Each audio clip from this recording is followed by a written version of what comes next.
Hello friends, welcome to the demo first of complex analysis MSc first semester CSJMU university Kanpur university, इसको आप लोग नाम से जानते हैं। आज मैं उसका लेक्चर लेके आया हूँ। पहला डेमो क्लास है ये, और दूसरा डेमो क्लास आपको यूट्यूब में मिलेगा। उसके बाद कोर्स अपना वैसा ही हमारा प्राइवेट चलता रहेगा। जो भी लोगों ने कोर्स ज्वाइन किया उनको वीडियोस रेगुलरली मिलती रहेगी। सबसे पहले हम बात बताना चाहते हैं कि हम लोगों ने कोर्स स्टार्ट कर दिया एमएससी फर्स्ट सेमेस्टर का, और उसमें जितनी भी बुक्स हैं उनके सॉल्यूशंस कराए जाएंगे, उनको अच्छे से पढ़ाया जाएगा, वीडियो लेक्चर्स दिए जाएंगे। सबसे पहली बात मैं बता देता हूँ अपने कोर्स में कि आप लोगों को मिलेगा क्या क्या, कि वीडियो लेक्चर्स मिलेंगे आपको। जो भी आपके पास वीडियो जाएंगी वो अच्छे कंटेंट के साथ जाएंगी, बहुत ही अच्छे, आप ये कह सकते हैं बहुत ही अच्छा कंटेंट आपको मिलेगा कि आप लोग ये मान के चलिए कि आप लोग फाउंडेशन ऑफ नेट की तैयारी भी कर लेंगे। ऐसा कोई कंपलसरी की बात नहीं है। नेट तक का कंटेंट आपको थोड़ा थोड़ा दिया जाएगा। वीडियोस आपको मिलती रहेंगी रेगुलरली, और जो भी आपको वीडियो की जो भी ये रिटन फॉर्म में शीट होगी वो भी आपको पीडीएफ फॉर्मेट में मिलती रहेगी। और जो भी आपको रिटन नोट्स चाहिए वो रिटन नोट्स आपको मिलते रहेंगे। बट ये जो रिटन नोट्स होंगे वो सिर्फ़ और सिर्फ इम्पॉर्टेंट टॉपिक्स के ही होंगे। होल टॉपिक का मैं कभी भी रिटन नोट्स आपको दे नहीं पाऊँगा अभी। तो अभी के लिए मैं ये सिर्फ कहना चाहता हूँ कि जो भी आपके पास इम्पॉर्टेंट टॉपिक्स हैं उनके रिटन नोट्स आपको दे दिए जाएंगे। वीडियोस आपको रेगुलरली मिलती रहेगी। टॉपिक्स आपको पता ही है कि एमएससी फर्स्ट सेमेस्टर में कौन कौन से। सबसे पहला पेपर है आपका रियल एनालिसिस। सबसे पहला पेपर आपका कौन सा है? Real analysis. देन सेकंड में आता है कॉम्प्लेक्स एनालिसिस। सेकंड है कॉम्प्लेक्स एनालिसिस। और उसके बाद आता है अपना टोपोलॉजी, एंड देन आता है डायनेमिक्स ऑफ रिजिड बॉडीज़। ये सारे हमारे पास अपनी बुक्स चलेंगी, और इन चारों बुक्स का सॉल्यूशन, इन चारों बुक्स का जो कंटेंट है वो मैं पढ़ाऊँगा, और बहुत ही अच्छी तरीके से पढ़ाऊँगा, ये मेरा मानना है। अगर आप लोग डेमो वीडियो देखेंगे तो आपको पता चल जाएगा मैं कैसे पढ़ाने वाला हूँ। और दूसरी बात, इस डेमो वीडियो में आप लोग देखेंगे कि कैसे इस कंटेंट को ऐसे फ्लूडिटी के फॉर्म में ही लेके चलेंगे, फ्लो में हम लोग लेके चलेंगे। ऐसा नहीं कि तोड़ मरोड़ के कंटेंट को जोड़ा जाएगा, एक फ़्लो में चलेगा। कि जैसे आप लोग नंबर्स पढ़ते हैं तब जाके आप लोग एडिशन पढ़ते हैं, उस फॉर्म में हम लोग ऐसे ही कंटेंट को फ़्लो में लेके चलेंगे। फ़्लो में ऐसा ही कंटेंट चलता रहेगा अपना, और ऐसे फ़्लो में चलेगा, आपको पता भी अच्छा भी लगेगा। और इसमें मैंने ये लिखा नहीं है कि आपको टेस्ट भी दिए जाएंगे, टेस्ट भी आपका लिया जाएगा, उससे आपको एनालाइज किया जा सके कि आपके रिटन फॉर्म में जब पेपर होगा तो आपको कितने नंबर्स मिल सकते हैं। और ये मेरी गारंटी है, अगर आप लोगों ने ये बैच ज्वाइन कर लिया, मात्र 1500 में ये बैच है, आप लोग ज्वाइन कर सकते हैं। मैंने व्हाट्सअप नंबर पिछले वाले वीडियो में दिया हुआ है, अगर आप लोगों ने वो वीडियो नहीं देखा तो आप व्हाट्सअप नंबर वहाँ से ले सकते हैं, और वहाँ पे आप लोग मुझे डायरेक्ट मैसेज कर सकते हैं। तो इस कंटेंट को अगर आप देख लेंगे, ये जो पूरा कोर्स है अगर आप इसको ले लेंगे और बहुत ही अच्छे से पढ़ लेंगे, तो मेरा मानना है चाहे जैसा बच्चा हो, मेरा मानना है अगर आप लोगों ने बहुत ही अच्छे से कर लिया है तो 7.5 CGPA SGPA से कम नहीं बनने वाले हैं आपके सेमेस्टर में। और 7.5 ये मान के चलिए बेस्ट होता है। आप 9 CGPA तक भी कोई भी जा सकता है, कोई प्रॉब्लम नहीं है।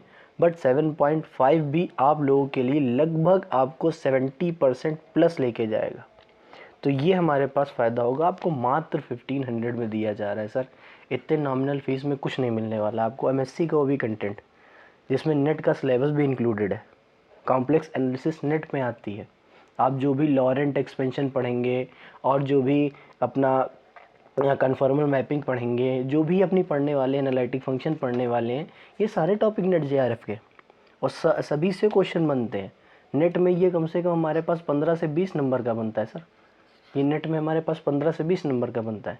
तो आप लोग ये समझिए कि ये जो कंटेंट हम दे रहे हैं, अगर इसकी आप कॉपी ढंग से बना लेंगे, आपको पीडीएफ फॉर्मेट में दिया जा रहा है, रिटन फॉर्म में जो हम लोग यहाँ पे पीएनजी की फॉर्म में सब कुछ देंगे। ये जो हम जो लिख रहे हैं सारा का सारा आपको दिया जाएगा, ऐसा नहीं कि नहीं दिया जाएगा। तो आप लोगों को ये समझना है किस तरीके से कंटेंट को पढ़ना है, तो आप लोगों को ये समझना है किस तरीके से कंटेंट को समराइज़ करना है, कैसे कंटेंट को हम लोग एनालाइज करेंगे। क्योंकि ये एमएससी की क्लास है सर, इसमें हम जो पढ़ाएंगे वो 1 घंटे का होगा, हम जो पढ़ाएंगे वो 1.5 घंटे पढ़ाएंगे ज़्यादा से ज़्यादा, हम जो पढ़ा देंगे 2 घंटे पढ़ा देंगे। लेकिन उसके बाद आपको एनालाइज करना पड़ेगा कि ये थ्योरम क्या इंडिकेट कर रही है या ये क्वेश्चन क्या इंडिकेट कर रहा है, तो उसको आपको समझना पड़ेगा। इस चीज़ को आप समझ के पढ़िए। एमएससी हम ऐसे पढ़ते हैं, ये वैसा कंटेंट नहीं है कि हम लोगों ने बस जैसे ही हमने दे दिया कंटेंट, बात खत्म, हमने पढ़ लिया हो गया। नहीं, जो भी क्लास हुई है उसको पहले आप नोट करिए, देन आप उसको अपनी तरफ से रिवाइज कीजिए, तब आप ये मान के चलिए 7.5 प्लस CGPA ला सकते हैं। ये मेरी गारंटी है, मेरी गारंटी। लेकिन ये भी ना कसम खा के जाइए कि मास्टर ने कह दिया है कि इसकी गारंटी है तो कापी में कुछ लिखूंगा ही नहीं। अरे ये नहीं है भाई साहब, कापी में तो आपको ही लिखना पड़ेगा, पेपर देने तो आप ही को जाना पड़ेगा। ठीक, तो वैसा मत सोचिए आप लोग अगर इस कंटेंट को रेगुलरली फॉलो करते रहते हैं तो मेरा मानना है 7.5 प्लस CGPA आप बना देंगे, उसमें कोई प्रॉब्लम नहीं होने वाली है, ये मेरा दावा। ठीक, अब कह रहे हैं गुरुजी ज्ञान तो खुद बता दिया, पढ़ा के दिखाओ। चलो भैया, पढ़ाया जाता है। स्टार्ट करते हैं अपना आज का टॉपिक। आज का टॉपिक है एमएससी फर्स्ट सेमेस्टर में अपना कॉम्प्लेक्स एनालिसिस। बहुत ही प्यारा टॉपिक है, बहुत ही सुंदर टॉपिक है। सबसे पहले हम इसके बेसिक के बारे में जानकारी प्राप्त कर लेते हैं। सभी लोगों ने कॉम्प्लेक्स नंबर पढ़ा होगा। मैं किसी पर्टिकुलर मतलब आप ये समझते हैं कि हम बेसिक से एडवांस की तरफ चलेंगे, एकदम बेसिक से एडवांस की तरफ। अब ये जो बेसिक से एडवांस है वो आपको पता चल जाएगा कि मैं बेसिक से एडवांस कैसा पढ़ाता हूँ। हाँ, इसी बारे में पता चल जाएगा। एकदम बेसिक से चलेंगे, एकदम बेसिक से, एकदम नॉमिनल रहेंगे, एकदम बेसिक से चलेंगे कि बेसिक में हमारे पास वही कॉम्प्लेक्स एनालिसिस अगर हम पढ़ रहे हैं, ठीक, तो हम लोग पहले नंबर्स के बारे में पढ़ेंगे। क्यों? क्योंकि जैसे हम लोग, हमारे पास, सुनते रहिएगा बेटा, बहुत ही अच्छे से लेक्चर को देखिएगा। हमारे पास 4 बुक्स हैं, मैंने अभी नाम बताई। उनमें से 2 बुक्स जो हैं वो हमारे पास एनालिसिस की हैं, that is real analysis and the second one is complex analysis. ये 2 बुक्स हमारे पास ऐसी हैं जो एनालिसिस की हैं। अब दोनों एनालिसिस को अगर हम समझें तो दोनों के नंबर्स हम पढ़ चुके हैं। रियल एनालिसिस के रिस्पेक्ट में हम लोगों ने रियल नंबर को पढ़ा है और कॉम्प्लेक्स एनालिसिस के रिस्पेक्ट में हम लोगों ने कॉम्प्लेक्स नंबर को पढ़ा है या नहीं? तो पहले नंबर्स को समझेंगे और नंबर्स के बाद हम लोग किसी चीज़ को समझेंगे, तो वो समझेंगे किसके? उसके एनालिसिस को। ठीक, तो कॉम्प्लेक्स नंबर क्या होता है? क्या किसी को पता है? पता है, सभी को पता होगा शायद कॉम्प्लेक्स नंबर क्या होता है। हाँ, बहुत लोग कह रहे हैं कि ये प्लस IB की फॉर्म में जो होता है वो कॉम्प्लेक्स नंबर होता है। मैंने कहा हाँ होता है, बट उसके इतर अगर हम थोड़ी सी जानकारी देखें तो ज़्यादा अच्छा होगा। हमने कहा कि जब हम लोग रियल नंबर पढ़ रहे थे, देखो सबसे पहले तो हमारे जब हम लोग डिस्कवरी करते हैं तो हमारी जो डिस्कवरी होती है वो किसी चीज़ के रिस्पेक्ट में होती है। ये समझिए, जैसे हम लोग रियल नंबर जब पढ़ रहे थे, बात समझिएगा, ये बात बहुत ही अच्छी है। जब हम लोग रियल नंबर पढ़ रहे थे, क्योंकि रियल नंबर हम लोगों ने डिराइव कर लिए थे, किससे? हम लोगों ने डिराइव करे थे सेट से। सेट एक बहुत ही बेसिक टॉपिक है, जिस बेसिक टॉपिक से हम लोग रियल नंबर की शुरुआत कर देते हैं। ठीक, वो आप लोगों को अभी समझ में शायद ना आए। जब मैं रियल नंबर सिस्टम पढ़ाऊंगा, मतलब रियल एनालिसिस जब पढ़ाऊंगा, तो आपको ज़्यादा समझ में आएगा। ठीक, तो रियल नंबर की डिस्कवरी ये मानिए कि सेट से हो गई। ठीक, तो जब हम रियल नंबर पढ़ने लगे तो उसमें कई सारे नंबर्स आए। जैसे हम लोगों ने पढ़ा था रैशनल नंबर, पढ़ा था, रैशनल नंबर आ गए हम लोगों के पास, इर्रेशनल नंबर आ गए। तो हम लोगों ने देखा था इर्रेशनल नंबर वो नंबर्स होते हैं जो under root of prime number की फॉर्म में होते हैं, वही हमारे पास इर्रेशनल नंबर होंगे। ठीक, तो जब हम लोगों ने पावर का मतलब पावर को डिराइव कर दिया था, तो हम लोग देखा कि यहाँ जो नंबर लिए जा रहे हैं वो सारे के सारे कैसे लिए जा रहे हैं? पॉजिटिव लिए जा रहे हैं कि square root of a positive integer, square root of a positive prime number. वैसे प्राइम नंबर पॉजिटिव होते ही हैं। तो एक दिन एक महाशय हैं, उन्होंने कहा क्या हम निगेटिव का स्क्वायर रूट नहीं निकाल सकते? बताइए सब लोग, क्या हम लोग निगेटिव का स्क्वायर रूट नहीं निकाल सकते? निकाल सकते हैं या नहीं निकाल सकते? तो बहुत लोगों ने क्या क्या क्या बकवास कर रहे हो यार, पॉजिटिव नंबर्स का स्क्वायर रूट पॉसिबल है, निगेटिव नंबर्स का स्क्वायर रूट कैसे पॉसिबल हो जाएगा? कहा सर क्यों नहीं हो सकता है, बताइए आप लोग। तो बहुत सारे लोगों ने कहा कि जब हम लोग स्क्वायर रूट निकालते हैं तो हम लोग देखते हैं पेयर्स। बात समझिएगा, जब भी हम लोग स्क्वायर रूट निकालते हैं तो लेते हैं पेयर्स। पेयर्स लेते हैं ऐसे कि जिनका मल्टीपल हमारे पास क्या हो जाए? 6 हो जाए। यही तो करते थे कि जिनका मल्टीपल हमारे पास 36 हो जाए तो हम पेयर एक उठा के बाहर कर लेंगे तो आंसर हमारे पास आ जाएगा। अब सबने कहा अगर मैं पॉजिटिव नंबर का मल्टीप्लिकेशन पॉजिटिव नंबर से कराऊंगा तो पॉजिटिव नंबर आएगा। बात समझिए ये बात। और किसी निगेटिव नंबर का मल्टीपल निगेटिव नंबर से कराऊंगा तो भी पॉजिटिव आएगा। ये बात समझ जाइए, बहुत बेहतरीन बात बता रहा हूँ मैं कि मैं क्या कह रहा हूँ। अगर दो पॉजिटिव नंबर का मल्टीप्लिकेशन कराएं तब भी पॉजिटिव आएगा, और दो निगेटिव नंबर का मल्टीप्लिकेशन कराएं तब भी पॉजिटिव आ रहा है। तो निगेटिव नंबर का हम लोग स्क्वायर रूट कैसे निकाल सकते हैं? क्योंकि हम जब स्क्वायर रूट निकालते हैं तो पेयर का एक एलिमेंट लेते हैं। जैसे हमने एक पेयर दिखा, इसका एक एलिमेंट उठा के बाहर रख देंगे, आंसर आ जाएगा। अब दोनों ही पॉजिटिव है तो पॉजिटिव बनेगा, दोनों ही निगेटिव है तो पॉजिटिव बनेगा। बट इस निगेटिव का स्क्वायर रूट हम निकाल ही नहीं सकते, क्योंकि हम दुनिया जहां में एक ऐसा नंबर बता ही नहीं सकते हैं इस वाले सिस्टम में, रियल सिस्टम में, कि किसी एक नंबर का मल्टीप्लाई कराए किसी दूसरे नंबर से वो निगेटिव आ जाए। क्योंकि अगर सेम साइन के हैं, भाई पेयर लेने तो सेम साइन के लेने ही पड़ेंगे, हमको जोड़ा लेना है, जोड़ा लेना है कि नहीं, सेम होने ही चाहिए, सेम नेचर के। तो अगर सेम चीज़ ले रहे हैं तो जो भी दो सेम साइन के होंगे उनका मल्टीप्लिकेशन पॉजिटिव में ही आना है। तो निगेटिव का तो कोई सवाल ही नहीं उठता है सर, छोटी सी बात है। तो इस निगेटिव को सवाल उठाने के लिए कहा क्या है, सबसे पहले आप लोग एक्सपोनेंशियल की एक प्रॉपर्टी लगाएंगे। हाँ सर ठीक है, तो आपने ये कह दिया कि अंडर रूट ऑफ -1 है, ये तो 5 हो ही जाएगा। हर निगेटिव के स्क्वायर रूट को निकालने के लिए बात इसकी फंसती है, यही तो फंसता है कि हर निगेटिव नंबर के स्क्वायर रूट को निकालने के लिए बात सिर्फ इसी की फंसती है ना। तो कहा सर, हमने क्या कहा कि इसको हमने एक नंबर मान दिए, इसको हमने एक इंटीजर की तरह पे रख दिया। ये ग्रीक लेटर का एक वर्ड है जिसको हम लोग आयोटा बोलते हैं, जिसको हम लोग क्या बोलते हैं, आयोटा बोलते हैं। याद रहेगा, जिसको हम लोग क्या बोलते हैं, आयोटा बोलते हैं। ये हमारे पास क्या कर देता है, कॉम्प्लेक्स नंबर सिस्टम की एक शुरुआत कर देगा। तहलका मच जाएगा कि रियल नंबर सिस्टम तो आपने पढ़ा ही था, लेकिन उसके अलावा भी एक सिस्टम होता है जिसको हम लोग बोलते हैं कॉम्प्लेक्स नंबर सिस्टम। इसको हम लोग क्या बोलते हैं, कॉम्प्लेक्स नंबर सिस्टम। अब बहुत लोगों को समझ में नहीं आया होगा, लेकिन ये चीज़ समझने वाली है, बहुत ही बेहतरीन है। ये चीज़ समझने वाली है, बहुत ही बेहतरीन है। ठीक, तो ये हमारे पास कॉम्प्लेक्स नंबर की शुरुआत कर देता है। अब कहा कॉम्प्लेक्स नंबर आ गया तो लिखोगे कैसे, ये भी तो बताओ भैया। भाई कॉम्प्लेक्स नंबर अगर आया है तो इसको लिखोगे कैसे? तो सभी ने दिमाग लगाया, यार कॉम्प्लेक्स नंबर तो आ गया, आई के फॉर्म में भी इसको लिख दिया है, तो लिखना कैसे इसको पड़ेगा। तो एक महान बुद्धि है, भाई साहब ने कहा कि जो कोई नंबर, बहुत ही अच्छी बात कही है जिसने भी कहा होगा, कहा क्या है कि जो कोई भी number a plus i b की फॉर्म में रिप्रेजेंट किया जा सके, in the form of a plus i b, in the form of sorry in the form of a plus ib, that is called the complex number। कहा क्या है, ये जो हमारे पास होगा कॉम्प्लेक्स नंबर हो जाएगा। ठीक, अब ये जो कॉम्प्लेक्स नंबर है इसको हम लोग रिप्रेजेंट करते हैं, किससे रिप्रेजेंट करते हैं, सभी को पता है। रिप्रेजेंटेशन का एक तरीका है, लिखते हैं कि हम जनरली z से लिखते हैं, z बराबर क्या होता है, a plus iota b, that is the representation of और कॉम्प्लेक्स नंबर। और ये जो रिप्रेजेंटेशन, इसमें ये कहा गया है कि where a and b are two real numbers, जहाँ पे a और b हमारे पास क्या होंगे, दो रियल नंबर्स होंगे। ठीक, ये सारी बात कही गई है। तो ये कॉम्प्लेक्स नंबर का थोड़ा सा एक ओवरव्यू था, आप लोगों ने शायद पढ़ा भी होगा इसको। कॉम्प्लेक्स नंबर ऐसे लिखा जाता है।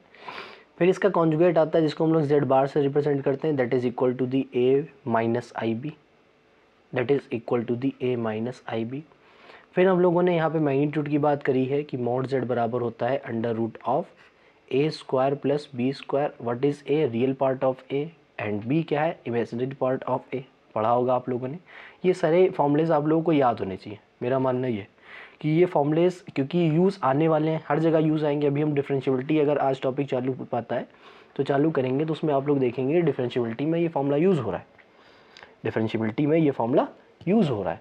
तो आप लोग ये नहीं कहेंगे कि हम ये फॉर्मूला नहीं याद है, वो फॉर्मूला नहीं याद है। सारे फॉर्मूलेज आपको याद होने ही चाहिए, मेरा मानना ये है। ठीक, तो अभी इसमें देखते हैं, z आ गया, ये आ गया, तो ये सारे फॉर्मूले से जैसे हम इसको होल स्क्वायर अगर करेंगे तो मॉड z का स्क्वायर कितना आ जाएगा बेटा, ये मॉड z का स्क्वायर अगर आएगा तो अंडर रूट से स्क्वायर कैंसल आउट हो जाएगा या नहीं, तो बचेगा a square plus b square, होगा या नहीं, होगा। अगर हम दो इक्वेशंस को देखें, एक ये इक्वेशन एक ये इक्वेशन, जरा देखिएगा, एक ये इक्वेशन एक ये इक्वेशन, अगर इन दोनों को हम साइड बाय साइड मल्टीप्लाई करा दें, मतलब LHS को LHS से, RHS को RHS से, तो ये जो हमारे पास पर्टिकुलर टर्म लिखा है ये बराबर हो जाता है z इंटू जेड बार के। ये वाला एक्सप्रेशन किसके बराबर हो जाएगा, z इंटू जेड बार के, सॉरी z इंटू जेड बार के। तो हमारे पास एक और रिलेशन निकल के आता है इसी से कि मॉड z का square, that is mod z का square is equal to z into Z bar. तो ये चीज़ हमारे पास इसके इक्वल आ जाती है, ठीक। तो ये भी हमारे पास एक एक्सप्रेशन हो जाता है अपने कॉम्प्लेक्स नंबर का। इसके बाद इसी कॉम्प्लेक्स नंबर के रिस्पेक्ट में हम लोगों ने स्ट्रेट लाइन की इक्वेशन पढ़ी है, इसी कॉम्प्लेक्स नंबर के रिस्पेक्ट में हम लोगों ने सर्कल की इक्वेशन पढ़ी है। तो सबसे पहले हम सर्कल की इक्वेशन बताते हैं क्योंकि वो हमारे पास काम किया। अब यहाँ से हमारा सिलेबस स्टार्ट हो जाता है, ठीक। जब भी सर्कल की इक्वेशन हम लोग पढ़ते हैं, सर्कल की इक्वेशन सबसे पहले हम लोग लिखेंगे यहाँ पे क्या, इक्वेशन ऑफ सर्कल। सबसे पहले यहाँ पे क्या होगी, equation of circle. Equation of circle आप लोगों ने पढ़ी है या नहीं, सभी लोग बताएंगे। इक्वेशन ऑफ सर्कल आप लोगों ने पढ़ी थी। इक्वेशन ऑफ सर्कल आप लोगों ने जब पढ़ी थी तो उसमें पढ़ा हम लोगों ने था कि अगर कोई हमारे पास सर्कल है, लेट अस सपोज दैट हमारे पास एक सर्कल है, उस सर्कल को मैं इस सर्कल को मैं ऐसे ही रिप्रेजेंट कर देता हूँ। ये हमारे पास कोई सर्कल हो जाएगा यूँ कि ये कोई हमारे पास सर्कल है। देखिए ब्लैक हो जाता है इसीलिए प्रॉब्लम हो जाती है। ये कोई हमारे पास एक circle, late us suppose that is a circle, ठीक। ये हमारे पास कोई सर्कल है। अब जब सर्कल है तो इसका क्या होगा, इसका एक सेंटर होगा, इसकी एक रेडियस होगी, क्योंकि वही इसकी पहचान है। सर्कल की पहचान क्या है, उसका सेंटर, उसकी रेडियस। तो यहाँ कहीं उसका सेंटर होगा और यहाँ से इसके सर्कमफेरेंस की जो डिस्टेंस हो जाएगी वो अपने पास क्या हो जाएगी, रेडियस हो जाएगी या नहीं। और हमने कहा क्या है, ये जो सेंटर है ना वो कॉम्प्लेक्स में हम लोग रिप्रेजेंट करते हैं Z0 से। उस सेंटर को हम लोग रिप्रेजेंट करते हैं कॉम्प्लेक्स नंबर सिस्टम में Z0 से। और ये जो पॉइंट्स हैं ये वाले जो सर्कमफेरेंस में पॉइंट है, उन वेरिएबल पॉइंट्स को हम लोग रिप्रेजेंट करते हैं Z से। और Z हम लोग के पास क्या होता है, x प्लस आयोटा वाई। ये हमेशा याद रखना है कि अगर कोई Z कॉम्प्लेक्स नंबर दिया है तो उसको हम लोग जनरली हमेशा ही रखना है, तो रखना कितना है, x प्लस आयोटा वाई, ठीक। तो इसके बाद हमारे पास इक्वेशन सर्कल की क्या आ जाएगी, वो होती है z माइनस Z0 का mod is equal to the r। इस चीज़ का डेरिवेशन में मैं करके बता सकता हूँ, अभी करके बताऊँगा कैसे आया है ये। अभी के लिए आप ये समझिए कि ये हमारे पास एक जनरल इक्वेशन है सर्कल की जो हमें यूज़ करनी है बहुत बार। अभी इसके बाद ओपन डिस्क आ रहा है, क्लोज डिस्क आ रहा है, तो इन सभी कॉन्सेप्ट में हम लोग ये वाला फॉर्मूला यूज़ करेंगे, ठीक। तो ये हमारे पास Z हो जाएगा, Z0 इसका सेंटर हो जाएगा, R हमारे पास रेडियस हो जाएगी। तो मैं यहाँ पे ये लिख सकता हूँ कि ये Z जो है हमारे पास, ये वाला Z, ये एक वेरिएबल पॉइंट है। इस चीज़ को आप लोग नाम याद रखिएगा, ये बहुत इंपॉर्टेंट है। यही छोटी छोटी चीज़ आप लोगों को प्रॉब्लम करती हैं। और Z0 हमारे पास क्या हो जाएगा, सेंटर ऑफ सर्कल। R हमारे पास क्या होगा, that is radius of the circle. ये हमारे पास क्या हो जाएगा, रेडियस, ठीक। इसी के बाद हम लोग देखते हैं कि हमारे पास जो सर्कल आया है, ज़रा उस सर्कल को अगर हम देखें कार्टेशियन फॉर्म में अपने, तो कार्टेशियन फॉर्म में हम लोगों ने एक सर्कल की इक्वेशन पढ़ी थी। सभी लोगों ने पढ़ी थी या नहीं सर्कल की इक्वेशन, आप लोग सभी बताएंगे। कार्टेशियन फॉर्म में आप लोगों ने सभी ने सर्कल की इक्वेशन पढ़ी थी कि या नहीं पढ़ी थी, ठीक। तो सर्कल की इक्वेशन जब पढ़ी थी तो उसमें कहा था ये सेंटर है, उसको हमने अल्फ़ा कामा बीटा नाम दे दिया, सभी लोग याद रखेंगे। और ये हमारे पास उसकी एक रेडियस है, एक रेडियस का मतलब वही रेडियस है। और यहाँ पे जितने सर्कल में पॉइंट हैं उनको हम x कामा y से रिप्रेजेंट कर रहे हैं, ठीक। हमने एक P पॉइंट मान लिया, हमने एक O पॉइंट मान लिया। तो हम कहेंगे क्या, let O be the centre of the circle, O be the centre of the circle, centre of the circle. ये जो हमारे पास दिया गया है O, वो हमारे पास क्या है, सेंटर ऑफ द सर्कल है। And P be any moving point on the boundary of the circle, on the boundary of the circle, जिसके कोऑर्डिनेट्स क्या है, P tends to x, y। जो P है वो हमारे पास क्या दिखा रहा है, x, y को। अब हम करेंगे क्या जिससे इसका इक्वेशन आ जाए। तो आप लोगों ने लोकस शायद पढ़ा होगा कि वो चीज़ आप वो कांस्टेंट निकालिए जो इस सर्कल को हमेशा सेटिस्फाई करेगा। तो वो कांस्टेंट सिर्फ ये कहता है, कांस्टेंट का मतलब कंडीशन, वो कांस्टेंट सिर्फ ये कहता है कि distance between O and P is always equal to the R. यही तो लोकस बनाता है सर। भाई डेफिनेशन क्या होती है, आप लोगों को सर्कल की डेफिनेशन मालूम है या नहीं? आप लोगों को सर्कल की डेफिनेशन मालूम है या नहीं? बड़ा सर्कल की डेफिनेशन अगर नहीं मालूम तो क्या कर पाओगे। मतलब सर्कल की डेफिनेशन ये होती है कि the set of a point, set of point from a fixed point, from a fixed point at a fixed distance, at a fixed distance. इस डेफिनेशन को हम लोग सर्कल की डेफिनेशन की तरह ट्रीट करेंगे। हमने कहा क्या है, सेट ऑफ पॉइंट, सेट का मतलब कलेक्शन होता है sir. Set of a point from कहाँ से, एक फिक्स्ड पॉइंट से एक फिक्स्ड डिस्टेंस पर। जरा इस फिक्स्ड पॉइंट की तरफ आप लोग देखेंगे, सेंटर है या नहीं है, यही तो फिक्स्ड पॉइंट है। एट अ फिक्स्ड डिस्टेंस, इस डिस्टेंस पर जितने पॉइंट्स का कलेक्शन करा गया है यही हमारे पास क्या हो जाएगा, सर्कल हो जाएगा। तो ये हमारे पास कंडीशन क्या है, फिक्स्ड पॉइंट से फिक्स्ड डिस्टेंस पर कलेक्शन बनाया गया कि नहीं। तो ये जो डिस्टेंस है वो फिक्स्ड रहेगी कि नहीं, तो वही चीज़ तो मैंने कहा। और डिस्टेंस का फॉर्मूला सभी को पता है, बहुत ही अच्छे हैं आप लोग, सभी को डिस्टेंस का फॉर्मूला पता होगा। So under root x1 minus x2 का whole square plus y1 minus y2 का whole square that is equal to the distance. ठीक, यहाँ पे x1 माइनस x2 जो हम लोग अप्लाई करेंगे that is equal to the x minus alpha, और यहाँ पे जब हम लोग y1 माइनस y2 का अप्लाई करेंगे that is equal to the y minus beta का whole square that is equal to the R. यहाँ तक शायद किसी को प्रॉब्लम नहीं होगी।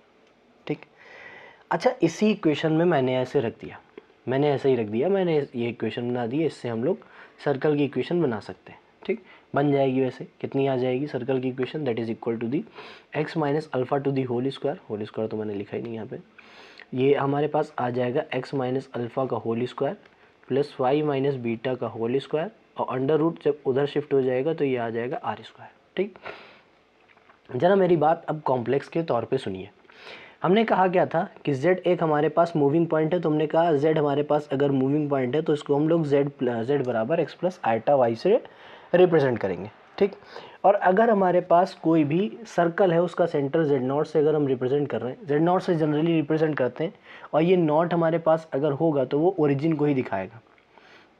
अगर ये नॉट अगर हमारे पास है तो वो ओरिजिन को ही दिखाएगा। ठीक, अगर दिया है तो, ये तो z0 से रिप्रेजेंट किया था तो मैं ऐसे z0 को लिख दे रहा हूँ क्या, ये बराबर है हमारे पास let us suppose that alpha plus I beta के, क्योंकि कोई ना कोई कॉम्प्लेक्स नंबर ही लिया जाएगा सर, सेंटर भी, क्योंकि कॉम्प्लेक्स सिस्टम की अगर हम बात कर रहे हैं तो सेंटर भी कॉम्प्लेक्स होगा, डिस्टेंस कॉम्प्लेक्स नहीं होगी, डिस्टेंस तो सर रियल ही होगी। ठीक, तो कॉम्प्लेक्स की ही बात करेगा ये सब। तो हमने कहा क्या है, ज़रा एक काम करो, z माइनस जेड नॉट तुम करो। तो हमने कहा ठीक है sir, z minus Z naught अगर करेंगे तो यहाँ पे क्या आ जाएगा, x plus iota y subtracted from alpha plus iota beta. ठीक, तो हमें पता है जब भी हम सब्ट्रैक्ट करते हैं तो रियल को रियल में सब्ट्रैक्ट करते हैं और इमेजनरी को इमेजनरी में सब्ट्रैक्ट करते हैं। ये छोटी सी बात है, सभी को पता होगी शायद। तो जब हम x प्लस आयोटा वाई और माइनस से जैसे ही मल्टीप्लाई कराएंगे माइनस का आई बीटा, तो रियल को रियल के पास लेके जाएंगे, इमेजनरी को इमेजनरी के पास लेके जाएंगे। ठीक, तो ये हमारे पास रियल है, ये हमारे पास रियल है, और ये हमारे पास इमेजनरी है, और ये हमारे पास इमेजनरी है। तो रियल को हम रियल के पास लेके जाएंगे, इमेजनरी को हम इमेजनरी के पास लेके जाएंगे। तो x माइनस अल्फ़ा बन जाएगा, ये बन जाएगा, आयोटा कॉमन कर लेंगे, y माइनस का बीटा बन जाएगा। अब बताइए अगर मैं यहाँ पे मॉडुलस लेता हूँ z माइनस जेड नॉट का मॉड, तो फॉर्मूला क्या होता है कि रियल पार्ट का स्क्वायर प्लस इमेजनरी पार्ट का स्क्वायर। तो इस वाले अगर कॉम्प्लेक्स नंबर को बहुत ही गौर से अगर आप देखेंगे, देखो बहुत गौर देनी पड़ेगी आपको, अगर बहुत ही गौर से अगर आप देखेंगे तो हम देख पा रहे हैं कि ये जो हमारे पास दिखा हुआ है, ये जो हमारे पास लिखा हुआ है, ये हमसे कहा गया real part x minus alpha, imaginary part कितना है y माइनस बीटा है। तो ये आ जाएगा अंडर रूट, आएगा अंडर रूट, अंडर रूट मैं ऐसा ही लिखता हूँ, ये अंडर रूट बना हुआ है, ऊपर वाला लिखता हूँ तो लाइन थोड़ी डिस्ट्रैक्ट हो जाएगी, रियल का स्क्वायर प्लस इमेजनरी का स्क्वायर, यही आएगा। अच्छा मैं लाइन बना देता हूँ यहाँ पे, हाँ अब ठीक है। ठीक, यही आएगा या नहीं आएगा। अब इक्वेशन में चले जाओ, ये वाले इस इक्वेशन को देखो जरा सा, ये जो इक्वेशन लिखी इसमें LHS और RHS बराबर है। अब ये जो पर्टिकुलर वैल्यू है वो किसके बराबर है, R के, तो यहाँ पे मैं R पुट कर सकता हूँ, छोटी सी बात है। देन हमारे पास देखिए सर्कल की इक्वेशन आ जाएगी in the form of complex Z minus Z0 is equal to the R। क्या यहाँ तक आपको कोई परेशानी? ये ऐसे ही प्रूविंग सारी कराई जाएंगी, छोटी छोटी बातों पे प्रूविंग आएंगी। अब ये हमारे पास सर्कल की इक्वेशन हो जाएगी। अब सर्कल से कोई आपत्ति नहीं होनी चाहिए, मेरा ये मानना है। जहाँ पर मैं ये बार बार कह रहा हूँ कि ये जो Z है वो मूविंग पॉइंट है, दैट इज़ वेरिएबल, और Z0 जो है वो हमारे पास सेंटर है, R जो हमारे पास है वो रेडियस है। तो इन तीन चीज़ों का, तीन बातों का ख्याल रखना है कि कौन क्या रिप्रेजेंट कर रहा है, नथिंग एल्स। इन तीन चीज़ों का आपको ध्यान रखना है कि वेरिएबल पॉइंट क्या है, सेंटर क्या है और रेडियस क्या है। ये तीन चीज़ें आपको याद होनी चाहिए, ठीक। अब स्टार्ट हो जाता है हमारे पास अपना बहुत ही बेहतरीन सा topic, that is complex analysis में फंक्शंस ऑफ कॉम्प्लेक्स वेरिएबल। हमारे पास स्टार्ट हो जाएगा that is functions of complex variable. हमारे पास आज का टॉपिक हो जाएगा क्या, functions of complex variable. Complex variable क्या कहता है फंक्शन ऑफ कॉम्प्लेक्स वेरिएबल? छोटा सा टॉपिक है, बहुत जल्दी हो जाएगा। उसमें हम लोग लिमिट भी पढ़ेंगे, उसमें हम कंटिन्यूटी भी पढ़ेंगे, उसमें हम डिफरेंशिएबिलिटी भी पढ़ेंगे। छोटा सा टॉपिक है, बहुत छोटा टॉपिक है। कहता क्या है, सबसे पहले कुछ डेफिनेशंस इसमें आएंगी। जैसे सर्कल क्या होता है, तो सर्कल हमने बताया अभी अभी आपको, सर्कल की बात करी गई है कि सर्कल हमारे पास होता क्या है। सर्कल एक ऐसा लोकस है जिसमें Z माइनस Z0 का जो मॉड होगा that is equal to the R, या फिर अब हम लोग लिखने वाले हैं वो लिखने वाले रो। हम लोग जो लिखेंगे स्टैंडर्ड, ये कहिए स्टैंडर्ड रिप्रेजेंटेशन के रिस्पेक्ट में, दैट इज़ रिटन एज रो। उसको हम लोग लिखेंगे तो कैसे लिखेंगे, रो की फॉर्म में लिखेंगे। उसको अगर हम लिखेंगे तो कैसे लिखेंगे, दैट इज़ रिप्रेजेंटेड एज रो, ठीक। उसको हम लोगों को लिखना है तो लिखना कैसे है, रो की फॉर्म में लिखना है, ठीक। तो ये हमारे पास रो हो जाएगा। रो क्या है, अब रो तो आप जान ही गए, रो हमारे पास क्या हो जाएगी, रेडियस हो जाएगी। रो हमारे पास क्या हो जाएगी, रेडियस हो जाएगी। ये हमारे पास क्या रिप्रेजेंट करेगा, ये रिप्रेजेंट करेगा सेंटर को, वो मूविंग पॉइंट है, और ये हमारे पास क्या हो जाएगी, रेडियस हो जाएगी, that is equal to the radius, ठीक। अब इसको अगर हम रिप्रेजेंट करेंगे, अगर हम लोग रिप्रेजेंट करेंगे तो रिप्रेजेंट करने के लिए ये हमारे पास सेंटर हो जाएगा, सॉरी सर्कल हो जाएगा, और ये जो हमारे पास है वो Z0 हो जाएगा, और यहाँ से यहाँ तक की जो डिस्टेंस हो जाएगी वो रो हो जाएगी। अब इस बात का आपको ख्याल रखना पड़ेगा बहुत ही बेहतरीन तरीके से कि ये जो सर्कल है वो सिर्फ और सिर्फ इस बाउंड्री को इंडिकेट करता है। इनर पार्ट से इसको कोई मतलब नहीं है, इनर पार्ट में क्या चल रहा है उससे कोई मतलब नहीं है, आउटर पार्ट में क्या चल रहा है उससे कोई मतलब नहीं है, बट ये सिर्फ और सिर्फ मतलब रखेगा तो किससे रखेगा, वो रखेगा बाउंड्री से। ये बात बहुत ही बेहतरीन तरीके से याद रखना है कि ये सिर्फ और सिर्फ मतलब रखेगा तो किससे रखेगा, बाउंड्री से। याद रहेगा सभी को, ये सिर्फ और सिर्फ मतलब रखेगा तो किससे रखेगा, बाउंड्री से। सर्कल आप लोगों ने देखिए।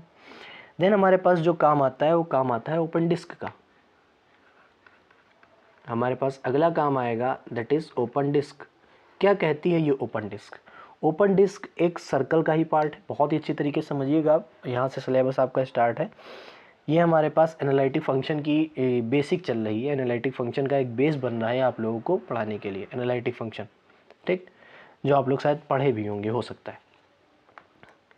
Z minus Z0 that is less than to rho. अगर ओपन डिस्क है तो Z माइनस Z0 हमेशा क्या होगा, लेस देन होगा किससे, रो से। अब ये क्या मतलब बवाल है, ये कैसे आप लोग बता रहे हैं? तो मेरा वो डायग्राम मैं शायद नहीं बना पाऊँ, मेरे पास वो ऑप्शन नहीं है बनाने का, अन्यथा की स्थिति में बनाने की कोशिश करता मैं। मेरे पास लेट अस सपोज दैट, अच्छा पहले इसको मैं चेंज कर लेता हूँ, कर ग्रिड हटा देता हूँ, ग्रिड हटाऊँगा शायद समझ में आ जाएगा। अब देखिए, अगर हमारे पास लेट अस सपोज दैट हमारे पास ये सर्कल है, ठीक, छोड़ो, अच्छा ये हमारे पास कोई सर्कल है, दैट इज सर्कल, ठीक। और इस सर्कल को मैं ऐसे कर दूं कि ब्लैक, अच्छा ये नहीं चल पाएगा, 1 सेकेंड रुक जाइए आप लोग।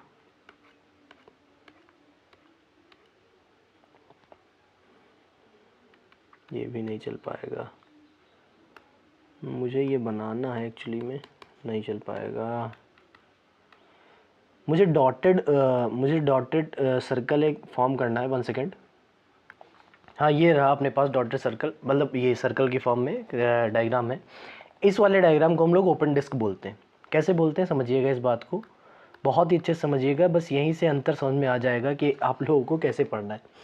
ये हमारे पास कोई जेड नॉट है, बहुत ही अच्छे समझिएगा। ये हमारे पास क्या है, कोई जेड नॉट है, और ये जो हमारे पास डिस्टेंस दी गई है इस वाले पॉइंट से इस वाले पॉइंट तक, दैट इज इक्वल टू 0। इस समय जो डिस्टेंस दी गई है उसी को हम लोगों ने क्या बोला है, रो बोला है। क्या बोला है, रो बोला है। ठीक, अब कहा गया है ये बाउंड्री इन्वॉल्व नहीं है इस वाले इक्वेशन में। सीधा मैं कह देता हूँ, boundary is not involve, boundary is not included. इसके बाद ये कहना है इंक्लूडेड, इसका ये कहना है कि बाउंड्री यहाँ पे इंक्लूडेड नहीं है, but inner part is included. इसमें ये कहा गया है कि इनर पार्ट क्या होगा, इंक्लूडेड होगा, इज इंक्लूडेड। आप ये समझिए कि हमने कहा क्या है कि बाउंड्री को छोड़ के इसके अंदर का जो इनर पार्ट है, इसमें जितने भी पॉइंट्स हैं ये सभी मूविंग पॉइंट्स हैं, और ये सभी पॉइंट्स z को रिप्रेजेंट करते हैं। इस बात का आप लोग समझिए कि हमने कहा क्या है, बाउंड्री को छोड़ के इनर वाला जो भी पार्ट है वो हमारे पास ओपन डिस्क को बताएगा। अभी मैं क्लोज डिस्क नहीं बोला हूँ, ओपन डिस्क को बताएगा। ओपन डिस्क क्या होती है, सर्कल के इनर वाला पार्ट विदाउट बाउंड्री, बाउंड्री को छोड़ के अंदर का जो पार्ट है, ये सारे पॉइंट्स को उसको रिप्रेजेंट करेंगे, z को रिप्रेजेंट करेंगे। और इसके लिए हमारे पास जो इक्वेशन होती है वो होती है z minus Z naught that is less then r। इसका मतलब क्या है, जो रेडियस से कम वाली डिस्टेंस में जितने पॉइंट्स होंगे, ऐसे पॉइंट्स होंगे कि नहीं, इन सभी पॉइंट्स को हम लोग क्या बोलेंगे, ओपन डिस्क बोलेंगे। बाउंड्री के अंदर वाला, बाउंड्री के अंदर वाला, बाउंड्री के अंदर जो कुछ भी है वो हमारे पास ओपन डिस्क की तरह ट्रीट होगा। सर्कल का मतलब क्या है, बाउंड्री लेनी है। ओपन डिस्क का मतलब क्या है, बाउंड्री नहीं लेनी है, बट बाउंड्री के अंदर वाले जितने भी इनफाइनाइट पॉइंट्स आते हैं उनके साथ अगर हम रिलेशन लेंगे तो वो हमारे पास क्या दिखाएगा, ओपन डिस्क को रिप्रेजेंट करेगा, वो हमारे पास ओपन डिस्क को रिप्रेजेंट करेगा। ठीक, अब ओपन डिस्क हो गई। अब हमारे पास अगला नाम आता है दैट इज क्लोज डिस्क। अगला नाम क्या आता है अपने पास, दैट इज क्लोज्ड डिस्क। अब ये कौन सी बला है सर, अब ये बला एक ऐसी है, उसमें कहा क्या गया है, सर्कल और ओपन डिस्क दोनों इन्वॉल्व होते हैं। इन्वॉल्वमेंट का मतलब क्या है कि अगर ऐसी कोई इक्वेशन दिख जाएगी कि z minus Z naught that is less than और इक्वल टू रो, बहुत ही अच्छी इक्वेशन आई है सर क्लोज डिस्क में, कि that is equal to the less than और equal to z minus Z nought का जो मॉड है वो लेस देन और इक्वल टू रो अगर हो जाएगा तो वो हमारे पास क्या हो जाएगा, क्लोज डिस्क को रिप्रेजेंट करेगा। कैसे दिखती है वो ज़रा देखेंगे सभी लोग।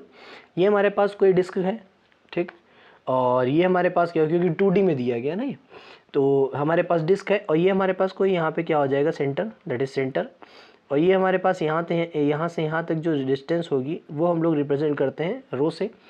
और ये हमारे पास यहाँ बाउंड्री में भी z होगा, और इन साइड अगर कोई पॉइंट लिया गया है तो वो भी z होगा। तो हमारे पास ये जो क्लोज डिस्क होगी वो boundary as well as inner part को भी इंक्लूड करेगी। इस चीज़ को आप लोग याद रखिए कि ये जो हमारे पास दिया गया है क्लोज्ड डिस्क, ये बताती क्या है कि हम बाउंड्री को तो इंक्लूड करेंगे ही, साथ में हम लोग इनर पार्ट को भी इंक्लूड करेंगे। तो ये चीज़ किसको बताती है, ये चीज़ बताएगी अपनी, ये बताएगी अपनी किसको, ये बताएगी अपने क्लोज डिस्क को। नाम याद नहीं रहता, मैं यहाँ डॉटेड पार्ट बना देता हूँ जिससे आप लोगों को समझ में आ जाएगा कि ये जो हमारे पास दिया गया दैट इज क्लोज्ड डिस्क। अगर ऐसा कहीं डायग्राम मिल जाए, आप लोगों को सिर्फ डॉटेड लाइन के साथ अंदर वाले पॉइंट्स भी डॉटेड हो, डॉटेड का मतलब वही जो मैंने अभी ओपन डिस्क में बनाया था, देखा था आप लोगों ने, तो ये वाला जो पार्ट है, ये वाला पार्ट हमारे पास क्या कहलाएगा, क्लोज्ड डिस्क को रिप्रेजेंट करेगा। मैं फिर से रिवाइज करा देता हूँ कि अगर सिर्फ बाउंड्री ली है तो सर्कल होगा, और बाउंड्री को छोड़ के अगर अंदर वाले पॉइंट्स लिए हैं तो ओपन डिस्क होगा, और बाउंड्री को इंक्लूड करके अंदर वाले पॉइंट्स भी लिए हैं तो हमारे पास क्या होगा, क्लोज्ड डिस्क होगा। तो मैं यहाँ पे लिख देता हूँ in this disk disk in this disk boundary and inner parts both are taken. boundary and inner points both are taken. इस समय हमसे कहा गया है कि हम दोनों चीज़ें लेंगे. बोथ आर टेकन, दोनों चीज़ें ली जाएंगी, बाउंड्री भी ली जाएगी और इनर पार्ट वाले पॉइंट्स भी लिए जाएंगे. इसमें क्या था, ओनली बाउंड्री, मैं लिख देता हूँ, only boundary points taken, only boundary points taken. इसमें क्या हम करते थे, सिर्फ और सिर्फ बाउंड्री पॉइंट्स लेते थे. इसमें क्या कहा गया है, ओनली इनर पॉइंट्स या फिर interior points are taken. Interior points are taken. But यहां पे क्या कहा गया है, boundary and interior points both are taken. यहां पे कहा गया कि बाउंड्री और इंटीरियर पॉइंट दोनों लिए जाएंगे, तब हमारे पास क्या आएगा, क्लोज डिस्क आएगा. यहाँ तक कोई बवाल आपको प्रॉब्लम नहीं करता है. अगर हाँ, ये भी बात हम लोगों को बतानी थी आप लोगों से कि अगर आप लोगों के डाउट्स होते हैं तो क्लियर सारे करे जाएंगे. ऐसा कोई भी डाउट नहीं होगा आप लोगों का जो आपका डाउट छूट जाए. वो किसी वीडियो के माध्यम से किया जाए, वो किसी वॉइस मैसेज के माध्यम से किया जाए, वो किसी रिटन मैसेज के माध्यम से किया जाए, वो किसी वर्कशीट के माध्यम से किया जाए, वो किसी आपको रिटन फॉर्म में देने, मतलब अगर आप लोगों का कोई क्वेश्चन है तो उसको रिटन फॉर्म में सॉल्व करके दे दिया जाए, लेकिन आपके डाउट क्लियर करे जाएंगे ओनली 1500 रुपीज़ में. अब इससे सस्ता सर कुछ हो नहीं सकता है, मुझे नहीं लगता कुछ हो पाएगा. तो आगे स्टार्ट करते हैं अपना. अगली बात आती है अपने प्लेन्स की. व्हाट इज़ प्लेन, प्लेन क्या होता है सर. तो मैं एक बात बताता हूँ कि जैसे हम लोगों ने z बराबर एक्स प्लस आई वाई पढ़ा था, बहुत समझिएगा. जैसे ही हम लोगों ने z बराबर एक्स प्लस आई वाई पढ़ा, वैसे ही हम लोग तुरंत चले गए थे किसमें, एक्स वाई प्लेन में. तुरंत चले गए थे, हाँ भाई, तुरंत. जैसे ही हम लोगों ने एक्स वाई पढ़ दिया वैसे ही हम लोग एक्स वाई प्लेन में चले गए. और कॉम्प्लेक्स नंबर को रिप्रेजेंट करने के लिए जिस एक्स वाई प्लेन का यूज़ करा जाता है उसको हम लोग बोलते हैं आर्गंड प्लेन. नाम याद रखिएगा, उसको हम लोग क्या बोलते हैं, आर्गंड प्लेन. ठीक. अब x आ रहा है, y आ रहा है, छोटी सी बात है, x और y आएगा, छोटी सी बात है सर, x और y आता जाएगा. ठीक. अब इसमें कहा गया है, बहुत ही अच्छे से इस बात को समझिएगा, बहुत ही अच्छे से, बहुत मज़ा आ जाएगा. तो मैं यहाँ पे कार्टेशियन एक प्लेन बना देता हूँ सबसे पहली बात तो, क्योंकि कार्टेशियन प्लेन बनाना बहुत ही ज़रूरी है सर. यहाँ पे मैं बना देता हूँ Cartesian plane, that is here, नहीं ये वाला बना देता हूँ. हाँ, नहीं वाइट से बनाऊँगा. 1 सेकेंड. अच्छा, इसका भरोसा भी नहीं है, कलर नहीं चेंज हुआ. चलो, ये मेरे पास कोई भी एक बहुत ही बढ़िया वाला कोई कार्टेशियन प्लेन है. ठीक. बट कार्टेशियन प्लेन तो दोनों साइड होता है सर, तो मैं इसको क्या करूँगा, 1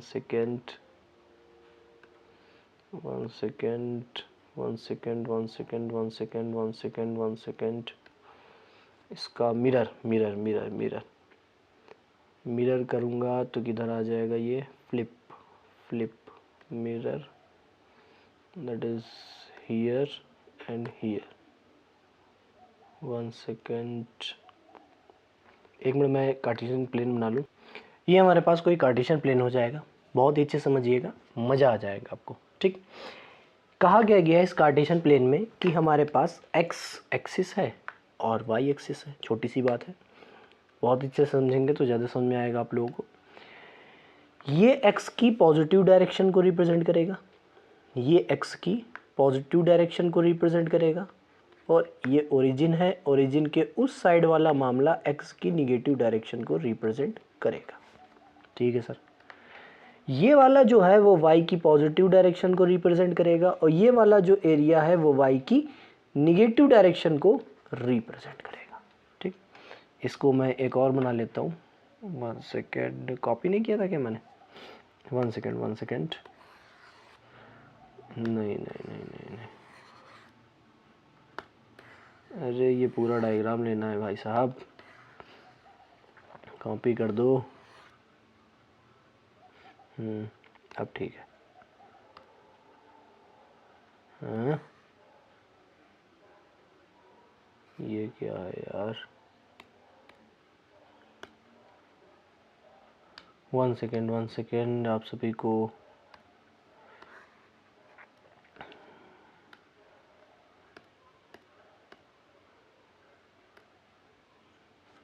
से डायग्राम समझ में नहीं आ रहा ना। चलो अच्छा देखता हूँ मैं फिर से बात को। अभी देखिए ये, हाँ ये हमारे पास कोई भी कार्टेशियन प्लेन है, ठीक। अभी अब मैं अपर हाफ प्लेन और lower half plane, right half plane और लेफ्ट हाफ प्लेन बताने वाला हूँ। समझिएगा इस बात को। सबसे पहले मैं बात करूँगा अपर हाफ प्लेन की। बहुत ही अच्छे समझ जाइएगा कि अपर हाफ प्लेन कैसे समझाते हैं, तो शायद आप लोगों को वो सारे प्लेन समझ में आ जाएंगे। बात है अपर हाफ प्लेन की। बात है किसकी? अपर हाफ प्लेन की। क्या कहता है अपर हाफ प्लेन? जब हम लोगों ने z बराबर x प्लस आई वाई पढ़ा, अब हम कार्टेशियन प्रोडक्ट में आ जाएंगे। अपर हाफ प्लेन का मतलब क्या? अपर वाला पार्ट देखो, ये ओरिजिन है। ओरिजिन जब इसको काट रहा है कार्टेशियन एक्सिस को, कोऑर्डिनेट एक्सिस को, तो 4 पार्ट है। एक ये वाला है, एक ये वाला है, एक ये वाला है, एक ये वाला है। अपर हाफ प्लेन का मतलब क्या है? ऊपर वाला हाफ प्लेन अगर लेना है तो हमें कौन सी कंडीशन लेनी पड़ेगी? छोटी सी बात है। अगर मान लीजिए अगर मैं ऊपर वाला सिर्फ प्लेन लेना चाहता हूँ, ऊपर वाला कौन सा वाला प्लेन? ऊपर वाला plane. Let us suppose that कि ये वाला प्लेन हमें लेना है। कौन सा वाला? ये वाला प्लेन हमें लेना है। That is that plane. अगर इस प्लेन को मुझे चाहिए तो मैं कौन सी कंडीशन अप्लाई करूं कि ये जो पूरा प्लेन है वो मुझको मिलता जाए? तो इस प्लेन को चाहने के लिए आपको ये करना पड़ेगा कि x की पॉजिटिव और x की निगेटिव डायरेक्शन दोनों में तुम जा रहे हो। सबसे पहली बात तो ये, बट तुम y की निगेटिव डायरेक्शन में नहीं जा रहे हो। अगर तुम्हें अपर हाफ प्लेन चाहिए तो तुम्हें ये कहना पड़ेगा कि z बराबर हमारे पास ऐसे कॉम्प्लेक्स नंबर है, या ऐसे कह दो कि हमारे पास अपर हाफ प्लेन एक ऐसा प्लेन होता है जिसमें z वो लेने हैं जिसका imaginary part of z always greater than क्या हो जाए? 0। तो हम कह पाएंगे ये हमारे पास क्या हो जाएगा? Upper half plane. तो हम ये कह पाएंगे कि वो जो हमारे पास बना हुआ है वो हमारे पास क्या बन जाएगा? अपर हाफ प्लेन बन जाएगा, ठीक। अब वहीं अगर बात कोई कह दे कि मुझे लोअर हाफ प्लेन चाहिए सर, तो लोअर हाफ प्लेन कब बनेगा? लोअर हाफ प्लेन, ये लोअर हाफ प्लेन तब बन पाएगा जब हम ये कह पाएंगे कि हमारे पास जो यहाँ पे लिखा हुआ है, पहले तो मैं लिख देता हूँ lower half plane, lower half plane. तो मैं ये तब कह पाऊंगा जब हमारे पास कोई भी z कॉम्प्लेक्स नंबर ऐसा होगा, x प्लस आई वाई, आप जो भी लेना चाहे ले सकते हैं। लोअर हाफ प्लेन तब बनेगा जब ऐसे कॉम्प्लेक्स नंबर आएंगे जिसका इमेजनरी पार्ट क्या होगा?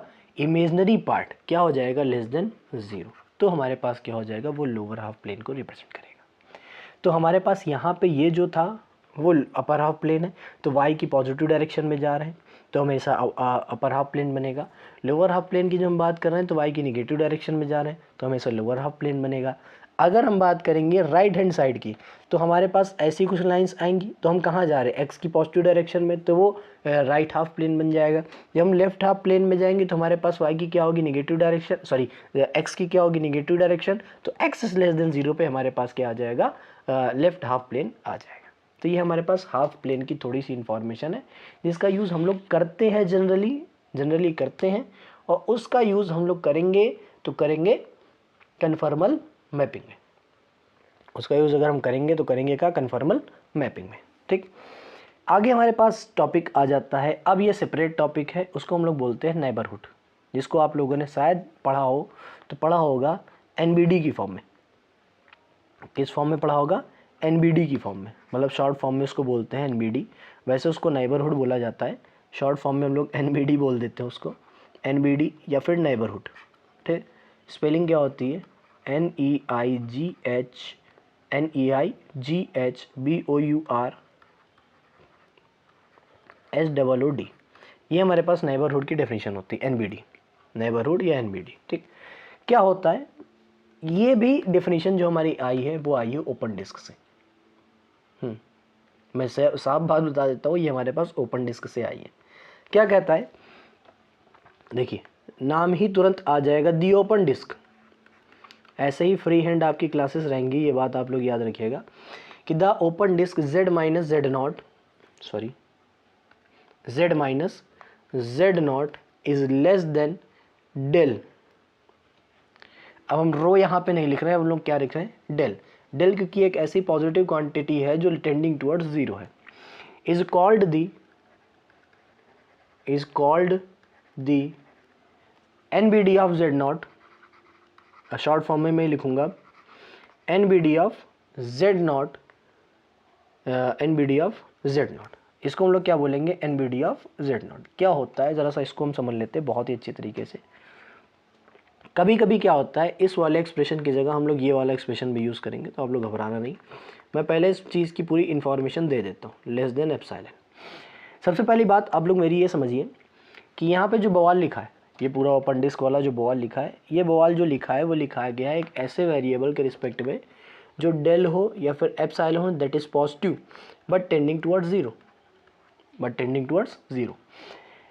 इसका जो मेन मकसद है, ये समझ सकते हैं आप लोग, इसका जो मेन प्रॉब्लम है, इसका जो मेन आप लोग यूज़ देखेंगे वो लिमिट में देखेंगे, लिमिट में देखेंगे। सबसे पहले मैं बता देता हूँ, ये हमारे पास कोई एक लाइन है that is a straight line. Suppose कर लेते हैं ये हमारे पास क्या है, कोई स्ट्रेट लाइन है, मान लो यार ये स्ट्रेट लाइन है, डॉटेड वाली में ही मान लो, ठीक। मान लो किसी भी फंक्शन की हमें इस वाले पॉइंट पे क्या दिखानी है, लिमिट दिखानी है कि लिमिट एग्जिस्ट करेगी। तो आप लोगों ने पढ़ा होगा LHL RHL, पढ़ा है या नहीं? कहा सर पढ़ा है, ठीक। तो हमने कहा LHL RHL भूल जाओ, LHL RHL भूल जाओ। अब याद रखो Z नॉट पे अगर किसी भी फंक्शन की लिमिट निकालनी है तो लेफ्ट हैंड है लिमिट और राइट हैंड लिमिट जब बराबर होगी तभी हम दोनों की लिमिट बराबर दिखा पाएंगे, तभी हम कह पाएंगे कि वो फंक्शन उस वाले पॉइंट पे क्या होगा, उस वाले पॉइंट पे क्या होगा, सभी बताएंगे क्या होगा, क्या होगा, हाँ लिमिट एग्जिस्ट करेगी उस वाले पॉइंट पे। कैसे बताएंगे उसको? तो हमने कहा क्या, मेरी बात सुनो आराम से, बहुत ही अच्छे से मेरी बात सुनेंगे सभी लोग, कि हमारे पास कोई, अब तब अच्छा से सर्कल तो सर इसमें बन नहीं पाएगा मेरा, तो मैंने जैसे ही बन पाया बनाया है, कोशिश कर रहा हूँ। छोटा सा एक सर्कल बना लेता हूँ, ये हमारे पास मान लीजिए एक सर्कल है, ठीक। और ये जो सर्कल है डॉटेड है, तो ये किसको रिप्रेजेंट करेगा, ओपन डिस्क को। बहुत ही अच्छे समझिएगा, ओपन डिस्क को। ये एक ऐसी ओपन डिस्क है, अब यहाँ पे हम रिलेट करना चाहेंगे अपनी दी हुई ओपन डिस्क के साथ। यहाँ पे जो रो है वो कैसा है, कोई ना कोई रेडियस है। अगर रो बड़ा होगा तो ओपन डिस्क बड़ी होगी, होगी या नहीं? अगर रो छोटा होगा तो ओपन डिस्क छोटी होगी, होगी या नहीं? अगर यहाँ पे हम देखें, ये जो हमने लिया है ये ओपन डिस्क छोटी है कि नहीं? छोटी है।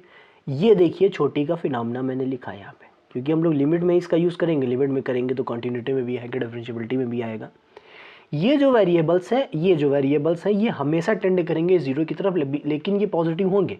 मतलब कहने का क्या है, अगर मैंने एक नंबर ऐसा लिख दिया 0.00000000000000000000001, अब इतने ज़ीरो के बाद 1 आने का कोई मतलब ही नहीं सर रह जाता है। हमने कहा क्या है कि इस पॉइंट के जस्ट इमीडिएट आफ्टर कौन सा नंबर आने वाला है ये बताओ। अब मैं कह दूं एक नंबर लाइन बनी हुई है, यहाँ पे 2 है, इसके इमीडिएट आफ्टर क्या आने वाला है बताओ। हमने कहा इमीडिएट आफ्टर रियल नंबर क्या आने वाला है ये बताओ। सर कोई भी नहीं बता सकता है, इस दुनिया जहाँ में कोई पैदा नहीं हुआ है जो ये बता पाए कि 2 के जस्ट आफ्टर क्या आता है। तो हम ये सोच सकते हैं ना कि 2 में कुछ ऐसी क्वांटिटी ऐड करी गई होगी। बात समझना इस बात को।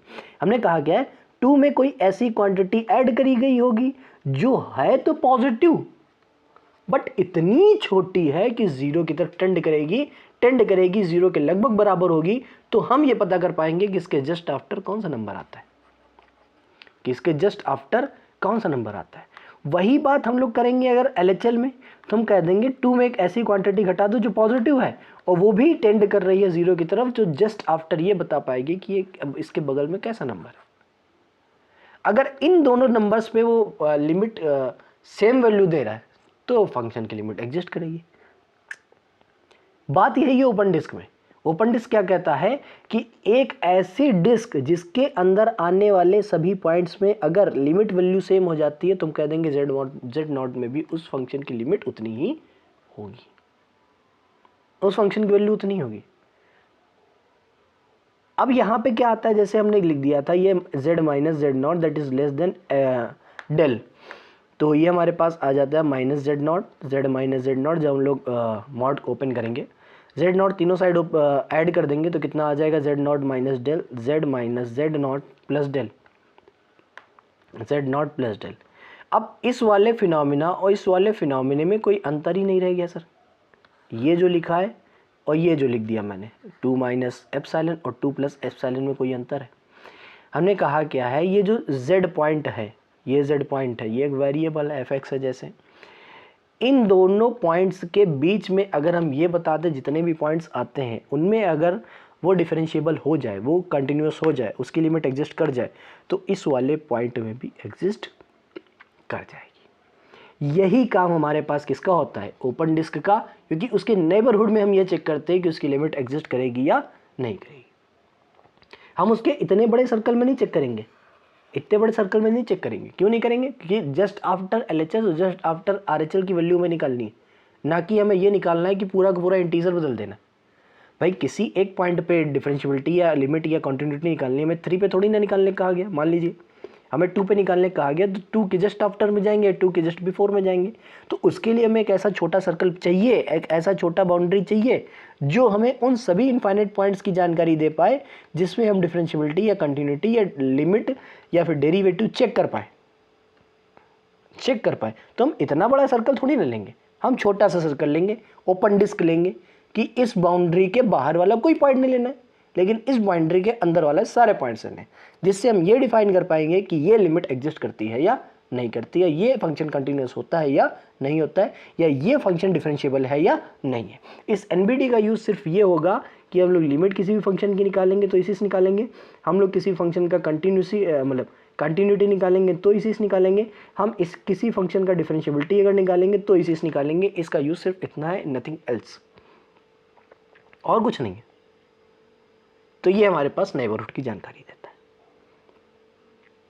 ये हमारे पास क्या देगा, नेबरहुड की जानकारी देगा। ठीक, ये तो हमारे पास नेबरहुड हो चुका है। अब बात आती है डिलीटेड नेबरहुड की। किसकी बात आती है सर, डिलीटेड नेबरहुड की।